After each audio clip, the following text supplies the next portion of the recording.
خدائے وحدہ لا شریک کے کرم اور اسی کی توفیق سے ہماری گفتگو کا جو موضوع جاری ہے وہ حضرت سیدہ عائشہ ام المؤمنین رضی اللہ تعالی عنہا کے ساتھ ان کی کم عمری میں حضور آقا کریم صلی اللہ علیہ وآلہ وسلم کا نکاح فرمانا ہے۔ اس تعلق سے دو نظریے آپ کے سامنے رکھنے کی کوشش کی۔ پہلا نظریہ یہ کہ حضرت سیدہ عائشہ صدیقہ رضی اللہ تعالی عنہا کی عمر حضور آقا کریم صلی اللہ علیہ وآلہ وسلم کے ساتھ شادی کے وقت 9 سال تھی، اور دوسرا نظریہ یہ کہ شادی کے وقت حضرت سیدہ عائشہ ام المومنین کی عمر کم از کم 14 سال تھی اور اس سے زیادہ 18 سال تھی۔ یہ دو نظریے ہیں، اور ان دو نظریوں میں سے پہلے کے تعلق سے گفتگو 3-4 ہفتہ قبل مکمل ہوئی، اور اس کے بعد پھر دوسرے نظریے کے تعلق سے ہم نے بات شروع کی، اور اس دوسرے نظریے کو مضبوط کرنے والے اور اس کو بنیاد فراہم کرنے والے 8 دلائل اختصار کے ساتھ ہم نے ذکر کیے، اور ان میں سے 5 کی تفصیل گزر گئی۔ وہ 5 دلائل جو قدر تفصیل کے ساتھ گزرے وہ یہ تھے: نمبر 1، حضرت سیدہ عائشہ صدیقہ رضی اللہ تعالی عنہا کی عمر کا حساب لگایا جائے آپ کی بڑی بہن حضرت سیدہ اسماء بنت ابی بکر صدیق رضی اللہ تعالی عنہا کی پیدائش کی عمر سے۔ دوسری بنیاد یہ تھی کہ حضرت سیدہ عائشہ صدیقہ رضی اللہ تعالی عنہا کی عمر کا اندازہ لگایا جائے اور حساب کیا جائے حضرت اسماء بنت ابی بکر کے وصال کے وقت سے۔ نمبر 3، حضرت سیدہ عائشہ صدیقہ رضی اللہ تعالی عنہا کی عمر مبارک کا اندازہ لگایا جائے اور حساب کیا جائے حضرت سیدہ کائنات فاطمہ زہرا سلام اللہ علیہا کی ولادت کے زمانے سے۔ اور چوتھی بنیاد یہ کہ اس زمانے سے حضرت سیدہ عائشہ صدیقہ رضی اللہ تعالی عنہا کی عمر کا اندازہ لگایا جائے جس زمانے میں حضرت سیدہ عائشہ صدیقہ رضی اللہ تعالی عنہا نے کلمہ پڑھا اور ایمان لائی۔ نمبر 5، حضرت سیدہ عائشہ ام المومنین رضی اللہ تعالی عنہا کی عمر کا حساب لگایا جائے اسلام کی پہلی ہجرت یعنی ہجرت حبشہ سے۔ یہ 5 بنیادی دلائل اس نظریے کے تھے جن کے تعلق سے گفتگو ہو چکی۔ اس کے بعد 3 دلائل جن کے تعلق سے انشاءاللہ آج گفتگو کریں گے۔ ان 3 میں سے پہلی دلیل یہ ہے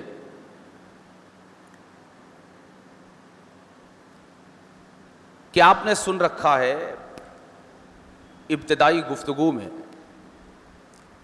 کہ حضور آقا کریم صلی اللہ علیہ وآلہ وسلم کی پہلی زوجہ محترمہ حضرت سیدہ خدیجہ ام المؤمنین رضی اللہ تعالی عنہا حضور آقا کریم صلی اللہ علیہ وآلہ وسلم کی عمر مبارک 50 سال تھی تقریباً، اور حضرت سیدہ خدیجہ رضی اللہ تعالی عنہا کا وصال ہو گیا، اور آپ کے وصال کے 3 سال بعد تک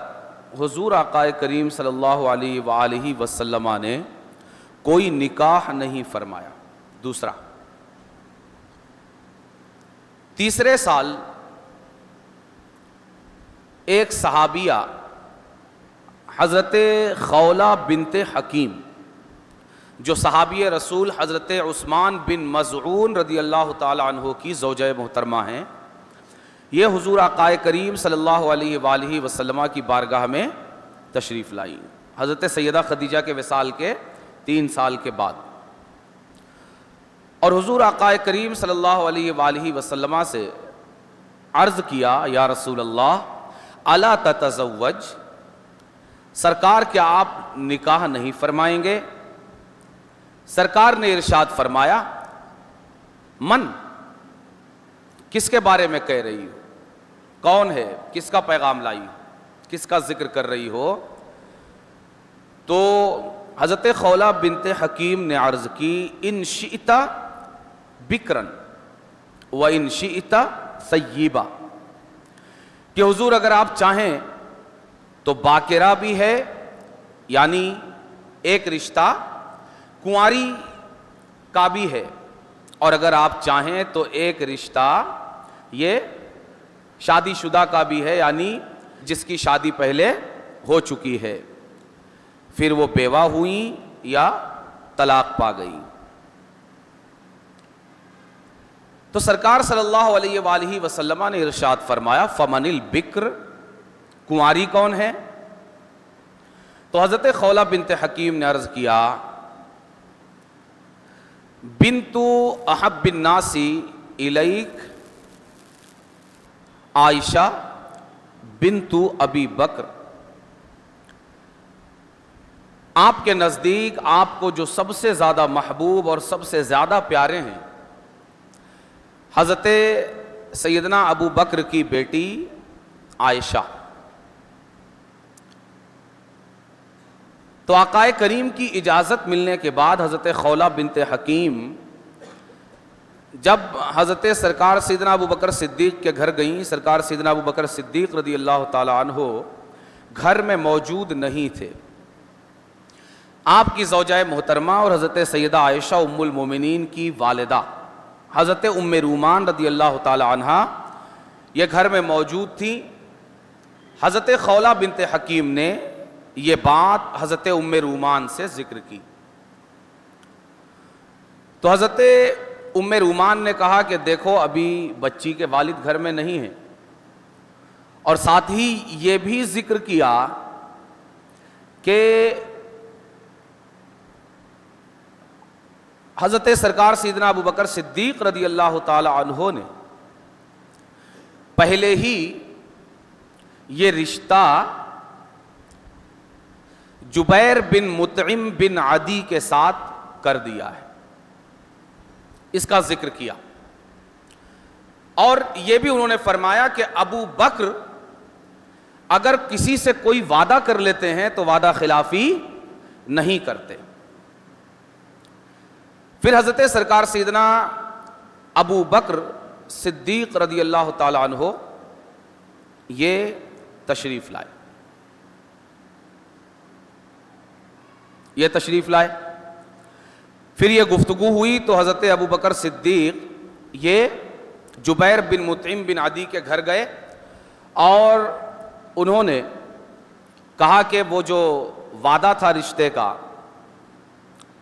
جبیر اور عائشہ کا، اس تعلق سے تمہاری کیا رائے ہے؟ تو جبیر بن مطعم بن عدی ان کے والد مطعم بن عدی نے اپنی بیوی سے بات کی تو ان کی بیوی نے کہا کہ دیکھو مجھے تو ڈر لگتا ہے کہ اگر ہم اپنے بیٹے کی شادی ان نئے دین کے ماننے والوں کے ساتھ کر دیں تو کہیں وہ لڑکی ہمارے بیٹے کو بھی اپنے دین میں داخل نہ کر لے. یعنی جبیر بن مطعم بن عدی کی جو فیملی ہے یہ اس وقت کیا ہے؟ مشرک ہے, یہ ایمان نہیں لائے. اتنی بات سمجھ لینے کے بعد اب گفتگو یہ ہے کہ کیا حضرت سرکار سیدنا ابو بکر صدیق رضی اللہ تعالی عنہ یہ حضرت سیدہ عائشہ کا رشتہ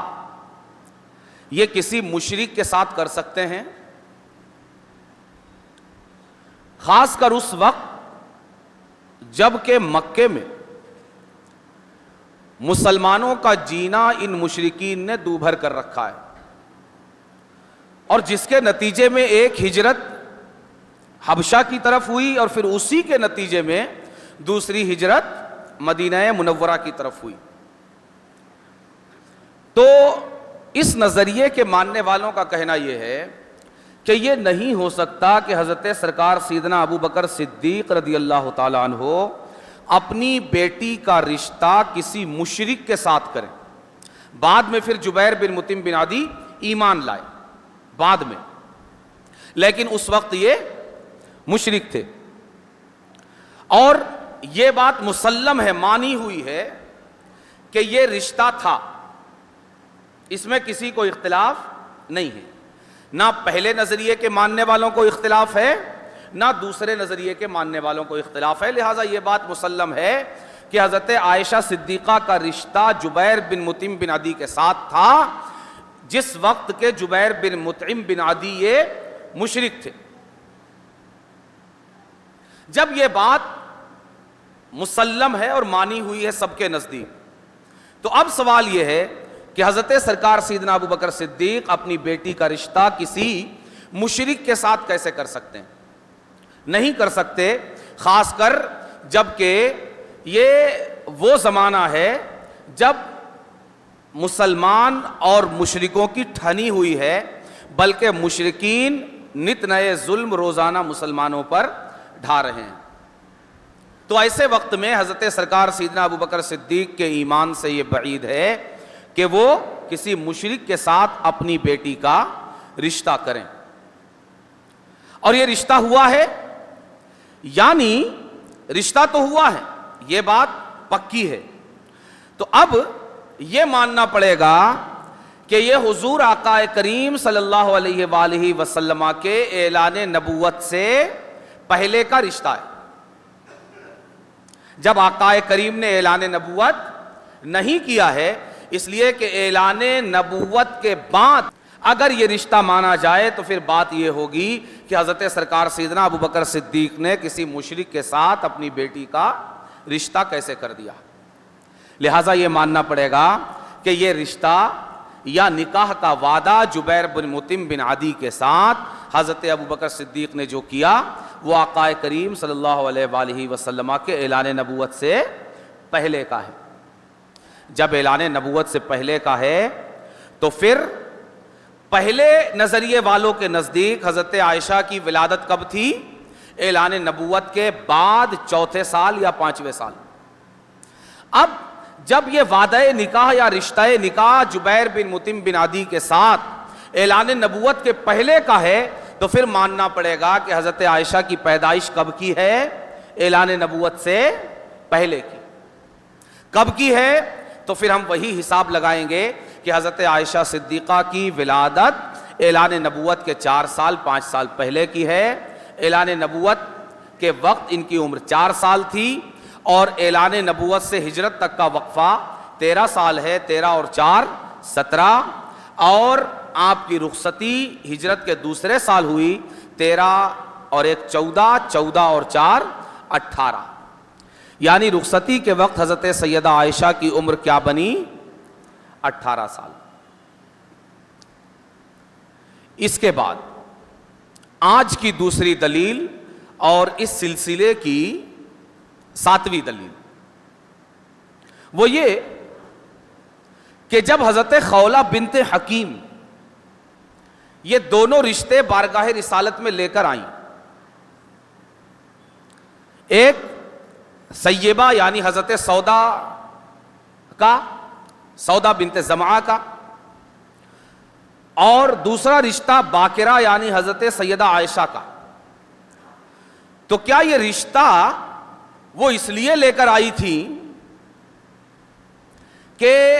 سرکار فوری نکاح کر لیں، یا یہ سوچ کر لائی تھی کہ ابھی تو وہ بالغہ نہیں ہے، سرکار 3 سال ویٹ کریں، انتظار کریں؟ اس لیے کہ آلریڈی حضرت سیدہ خدیجہ کے وصال کو کتنا سال ہو چکا ہے؟ 3 سال، اور اس 3 سال کے وقفے میں آقا کریم نے نکاح نہیں کیا، شادی نہیں کی۔ اسی فکر میں تو وہ آئی ہیں کہ سرکار آپ کب تک دوسرا نکاح نہیں فرمائیں گے، ایک عرصہ گزر چکا ہے، اب آپ دوسرا نکاح فرما لیں۔ تو اب ایسی حالت میں کوئی اگر نکاح لے کر آتا ہے تو کیا اس لیے لے کر آئے گا کہ یہ رشتہ میں اس لیے لے کر آئی ہوں کہ آپ اس رشتے کے بعد بھی 3 سال ویٹ کریں، اور 3 سال کے بعد ان کی رخصتی ہوگی، اس لیے کہ آپ کے تنہا رہنے کو مزید 3 سال اور ہو جائیں اور 6 سال آپ تنہائی کی زندگی گزاریں؟ نہیں نا۔ اس لیے کہ یہ بھی آپ سے میں عرض کر چکا ہوں کہ حضرت سیدہ عائشہ سے جو نکاح ہوا اس کے 3 سال کے بعد ان کی رخصتی ہوئی۔ نکاح ہوا ہے حضرت سیدہ عائشہ کی 6 سال کی عمر میں، اور رخصتی ہوئی ان کے 9 سال کی عمر میں، یعنی نکاح کے بعد بھی 3 سال یہ اپنے گھر پر ہی تھیں، سرکار کے گھر تشریف نہیں لائیں۔ یعنی نکاح ہوا اور نکاح کے بعد بھی یہ 3 سال سرکار کے یہاں نہیں آئی۔ حضرت خولہ یہ رشتہ لے کر آئیں، اس رشتے کے نتیجے میں حضرت سیدہ عائشہ سے نکاح ہوا۔ اس نکاح کے وقت حضرت سیدہ خدیجہ کے وصال کو 3 سال کا وقفہ گزر چکا ہے، اور 3 سال کے بعد حضرت سیدہ عائشہ سے نکاح ہوا، اور اس 3 سال کے بعد حضرت سیدہ عائشہ رخصت ہو کر آقا کریم کے گھر تشریف لائی۔ اب سوچنے کی بات اور دیکھنے کی بات یہ ہے کہ حضرت خولہ کو بارگاہ رسالت میں لانے والی فکر کیا تھی؟ ان کی یہ سوچ تھی کہ سرکار کب تک آپ تنہا زندگی گزاریں گے؟ 3 سال سیدہ خدیجہ کے وصال کو ہو چکے ہیں، اب تو آپ نکاح فرما لیں۔ اب جب یہ فکر بارگاہ رسالت میں رشتہ لے کر آنے پر مجبور کر رہی ہے تو کیا یہ عقل کی بات ہے؟ حضرت خولہ ایسا رشتہ لے کر آئیں گی کہ جہاں سرکار کو ابھی 3 سال اور اس بیوی کے اپنے گھر آنے کا انتظار کرنا ہوگا، یا ایسا رشتہ لے کر آئیں گی کہ 3 سال تو سرکار مزید تنہائی میں گزار چکے ہیں، فوراً نکاح ہو جائے اور سرکار کے ساتھ ایک زوجہ یہ آپ کے گھر تشریف لے آئیں؟ ایسا ہی رشتہ لے کر آئیں گی نا۔ جب یہ بات عقل قبول نہیں کرتی کہ حضرت سودا بنت زمعہ کا رشتہ لے کر حضرت خولہ جب آئی ہیں اور حضرت سیدہ عائشہ کا رشتہ لے کر، تو حضرت خولہ ایسا رشتہ لائیں گی کہ سرکار کو 3 سال اور ویٹ کرنا پڑے۔ لہذا یہ ماننا پڑے گا کہ حضرت خولہ بنت حکیم جب حضرت عائشہ صدیقہ کا رشتہ لے کر آئی ہیں تو حضرت سیدہ عائشہ صدیقہ رضی اللہ تعالی عنہا اسی وقت رخصتی کے قابل تھیں اور لائق تھیں اور بالغہ تھیں۔ بات سمجھ میں آتی ہے؟ لہذا جب وہ اس وقت رخصتی کے قابل تھی اور لائق تھی تو 3 سال جو ویٹ ہوا وہ اس لیے نہیں کہ یہ بالغہ ہو جائیں،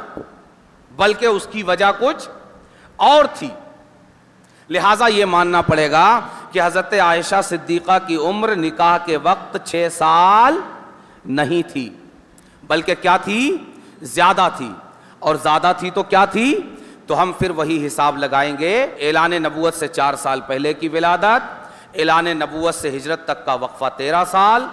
اور ہجرت سے رخصتی کا وقفہ 1 سال، 13 اور 4 17، 17 اور 1 18۔ آخری اور 8ویں دلیل وہ کیا ہے کہ حضرت امام بخاری رضی اللہ تعالی عنہ نے خود اپنی صحیح میں کتاب التفسیر کے اندر آیت کریمہ بل الساعۃ موعدہم والساعۃ ادھیٰ وامر، اس کے تعلق سے اس کے تحت حضرت سیدہ عائشہ ام المومنین رضی اللہ تعالی عنہا کی روایت ذکر کی، اور وہاں پر حضرت سیدہ عائشہ صدیقہ رضی اللہ تعالی عنہا کا یہ فرمان نقل کیا۔ وہ فرماتی ہیں کہ انزل علی محمد صلی اللہ علیہ وسلم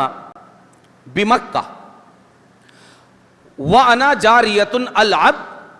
بل الساعۃ موعدہم والساعۃ ادھیٰ وامر، کہ یہ آیت کریمہ بل الساعۃ موعدہم والساعۃ ادھیٰ وامر، یہ آیت کریمہ حضور آقا کریم صلی اللہ علیہ وآلہ وسلم پر مکہ معظمہ میں نازل ہوئی۔ اس وقت میں کھیل کود کرنے والی ایک بچی تھی، یعنی جب یہ آیت کریمہ نازل ہوئی سورۃ القمر کی تو اس کا مجھے شعور ہے، جس وقت یہ آیت کریمہ نازل ہوئی اس کی مجھے سمجھ ہے کہ یہ آیت کریمہ مکے میں نازل ہوئی اور میں اس وقت کھیل کود کرنے والی یعنی چھوٹی بچی تھی۔ اب یہ آیت کریمہ کب نازل ہوئی؟ تو اس بات پر اتفاق ہے اور یہ بات مسلم ہے کہ سورۃ القمر یہ اعلان نبوت کے 4 سال بعد نازل ہوئی، اعلان نبوت کے 4 سال کے بعد نازل ہوئی۔ جب سورۃ القمر اعلان نبوت کے 4 سال بعد نازل ہوئی اور حضرت سیدہ عائشہ فرما رہی ہیں کہ وَأَنَا جَارِيَةٌ أَلْعَبُ، جب یہ آیت کریمہ نازل ہوئی میرے سامنے نازل ہوئی اور میں اس وقت چھوٹی بچی تھی۔ اب اگر اس کو پہلے نظریے کے سامنے پیش کیا جائے تو پہلے نظریے کے مطابق حضرت سیدہ عائشہ کی پیدائش کب ہوئی ہے؟ اعلان نبوت کے 4تھے سال، اور 4تھے ہی سال یہ سورت کریمہ نازل ہو رہی ہے، تو اسی سال یہ سورت نازل ہوئی اور اسی سال حضرت سیدہ عائشہ پیدا ہوئی۔ تو اب یہ ماننا پڑے گا کہ یا تو سیدہ عائشہ اس وقت تھی ہی نہیں، جب اسی سال یہ سورت نازل ہوئی اور اسی سال ولادت ہوئی تو یا تو ابھی پیدا ہی نہیں ہوئی تھی،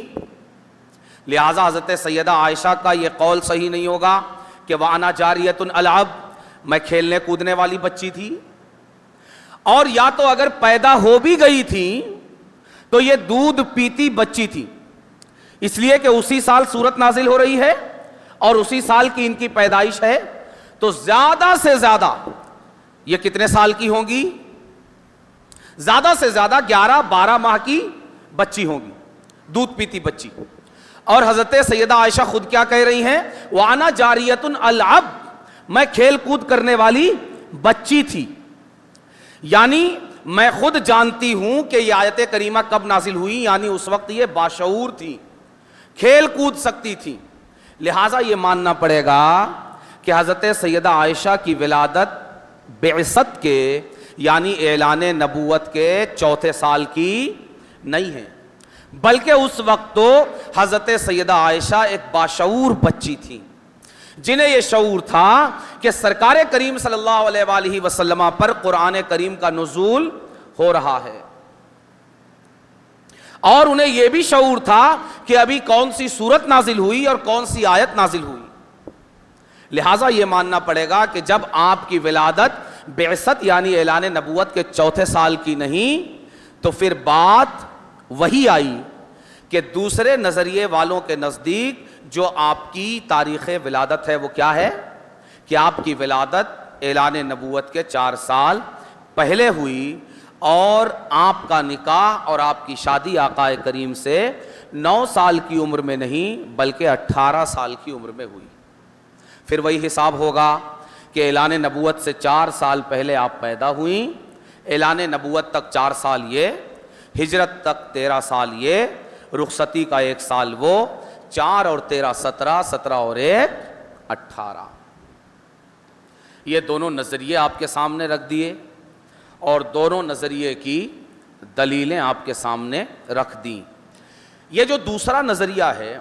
اس کی جو دلیلیں ہیں اس کا جواب بھی دیا گیا ہے، ٹھیک ہے؟ اس بات کو آپ ذہن میں رکھیں اور خلاصہ یہ ذہن میں رکھیں کہ آقا کریم صلی اللہ علیہ وآلہ وسلم کے ساتھ حضرت سیدہ عائشہ صدیقہ کا جو نکاح ہوا، کم سے کم آپ کے ذہن میں اتنا ہونا چاہیے کہ یہ بات قطعی اور یقینی نہیں ہے کہ حضرت سیدہ عائشہ کی عمر نکاح کے وقت، شادی کے وقت 9 سال تھی، ٹھیک ہے؟ 9 سال تھی یا 14 سال تھی یا 18 سال تھی، بات آئی سمجھ میں؟ اس کے علاوہ آخری چیز، آج ہم گفتگو کے اس سلسلے کو ختم کر رہے ہیں اور آئندہ ہفتے سے انشاءاللہ کسی اور مفید اور نئے سلسلے کا آغاز کریں گے۔ اس سلسلے کے اخیر میں ہم یہ عرض کرنا چاہیں گے کہ یہ پوری گفتگو اس بیک گراؤنڈ میں تھی کہ ایک غیر سرکار کی طرف دیکھ کر سرکار کے اس نکاح کا جائزہ لے رہا ہے۔ یہ پوری گفتگو مسلمانوں کے لیے نہیں تھی۔ شروع میں نے عرض کیا کہ ہمارے لیے اتنا کافی ہے کہ سرکار نے یہ نکاح فرمایا ہے، بس سرکار ہی ہمارا دین ہے، ہمارا مذہب ہے، ہماری شریعت ہے، ہمارا قاعدہ ہے، ہمارا قانون، ٹھیک ہے؟ ہمارے لیے تو اتنا ہی کافی ہے، سرکار نے نکاح کیا ہے، بات ختم ہو گئی۔ ہم مسلمان اس کے آگے پیچھے کچھ نہیں سوچتے۔ دوسری چیز جو آج ساری دنیا کو دعوت دینا ہے وہ یہ کہ ابھی تک ہم نے آپ کے لیے جو گفتگو کی وہ یہ کہ آپ اس لحاظ سے دیکھیں کہ سرکار ایک عام انسان ہے، ایک عام انسان جو 1400 سال پہلے مکہ کی سرزمین پر پیدا ہوا ہے، اگر اس ذات اور اس شخصیت کو اگر آپ ایک عام انسان کے طور پر بھی دیکھتے ہیں تب بھی دونوں نظریوں کی روشنی میں آپ کو وہاں سوالیہ نشان لگانے کی گنجائش نہیں ہے۔ مگر ہم دنیا سے یہ عرض کرنا چاہتے ہیں کہ سرکار کوئی عام انسان نہیں تھے، بلکہ یہ اللہ کے نبی اور اللہ کے رسول تھے، اور اللہ کا نبی اور اللہ کا رسول یہ عام انسانوں کی طرح نہیں ہوتا۔ آپ جب اس پیغمبر آخر الزماں کی طرف دیکھیں تو انصاف کے ساتھ اس لحاظ کو بھی ساتھ میں رکھیے کہ یہ کوئی عام انسان کی سرگزشت نہیں بلکہ یہ ایک نبی اور ایک رسول کی بات ہے۔ جب آپ اس لحاظ سے دیکھیں گے تو آپ کو سمجھ آئے گا کہ نبی اور رسول کا ہر کام، اس کی ہر بات اور اس کا ہر عمل یہ کیا ہوتا ہے؟ اللہ کی طرف سے محفوظ، مامون اور معصوم ہوتا ہے، ٹھیک ہے؟ وہ ہر عمل رب کی مرضی سے کرتا ہے اور ہر بات بھی اس کی رب کی مرضی کی بات ہوتی ہے۔ اللہ تبارک و تعالی یہ گفتگو ٹوٹی پھوٹی جو ہم نے کرنے کی کوشش کی، جس کا آغاز آپ کو پتہ ہے کہ ہم نے حضور آقا کریم صلی اللہ علیہ وآلہ وسلم کی ولادت مبارکہ سے شروع کیا تھا، ربیع الاول شریف سے، جس وقت یہ گیری نے اس تعلق سے اعتراض کیا تھا اور یہ بڑے زور و شور پر تھا، تو ہم نے کہا کہ اس اعتراض کا ایک تفصیلی جائزہ آپ کے سامنے رکھ دیا جائے کہ دلائل کے ساتھ آپ کے سامنے یہ بات آ جائے کہ یہ بات کتنی ہلکی اور کتنی کمزور اور کتنی غیر انسانی بات ہے۔ تو الحمدللہ کئی ہفتوں کے بعد، یعنی تقریباً یہ 27-28 ہفتے کل بنے ہوں گے، اور ظاہر ہے کہ ہر گفتگو کے اختتام کے بعد بھی اس میں گفتگو کی گنجائش ہوتی ہے، مگر وقت کا دامن دیکھتے ہوئے گفتگو کی جاتی ہے۔ پھر بھی ہم نے کافی طویل گفتگو کی کہ جس سے قدر تفصیل آپ کے سامنے ایک اطمینان بخش گفتگو آپ کے سامنے ہم رکھ پائے۔ حضور آقا کریم صلی اللہ علیہ وآلہ وسلم کی بارگاہ میں رب اگر اسے قبول فرما لے تو اس کا جو اجر اس کی بارگاہ سے حاصل ہو، ہم اسے سب سے پہلے اپنے آقا کریم صلی اللہ علیہ وآلہ وسلم کی بارگاہ میں نظر کرتے ہیں، پھر آقا کریم کے واسطے وسیلے سے تمام انبیاء اور رسول، تمام صحابہ و اہل بیت اور تمام اہل ایمان مردوں اور عورتوں کی بارگاہ میں نظر کرتے ہیں، اور رب کی بارگاہ میں عرض کرتے ہیں کہ مولا اسے مجھ گناہگار حقیر فقیر کے لیے بھی اور آپ تمام حاضرین کے لیے بھی اسے ذریعہ نجات بنائے، اور آنے والی گفتگو میں بھی اور ہر زبان سے نکلنے والے کلمے میں ہمیں للہیت اور اخلاص عطا فرمائے اور تاثیر عطا فرمائے، اور ہم تمام کے اندر حق بولنے، حق کہنے، حق سننے اور حق کو قبول کرنے کا جذبہ عطا فرمائے۔ وما علینا الا البلاغ۔